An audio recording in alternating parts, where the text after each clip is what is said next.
我哋就睇一睇住客點樣描述漏水狀況。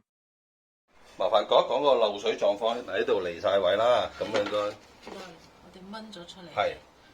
咁呢個位啦，咁如果呢度開始嘅，呢度一拱起咗啦，呢度明顯啦，係啦。呢度。係啊，拱起咗呢度明顯㗎啦。係啊，呢度。係。全部都係㗎啦。係啦，呢度都有嘅。冇人嘅。哦，拱起晒㗎啦已經。係咯。係。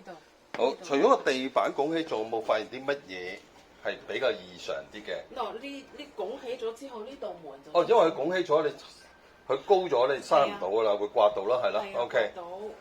發生咗幾耐到嘅？大約，即係可能半年到。OK， 好。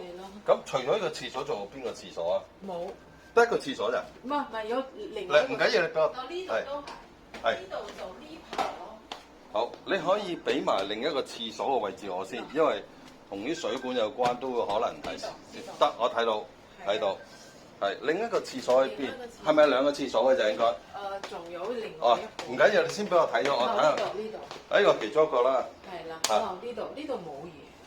呢個只係一個冇沖涼嘅冇沖涼嘅。好，咁仲有有個沖涼嘅。係唔緊要，你俾我睇咗先，我先幫你判斷。哦，好。要去你房間看。啊，開燈睇一睇就得㗎啦。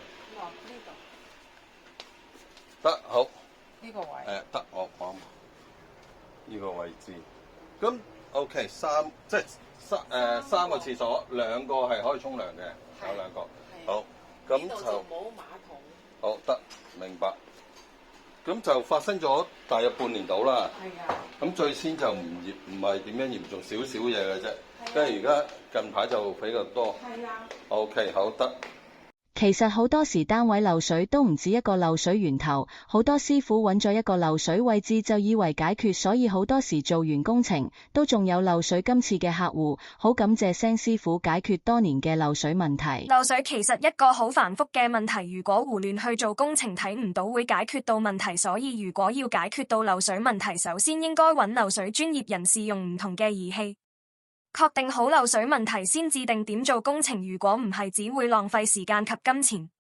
K21 漏水檢查預約WhatsApp 921853292。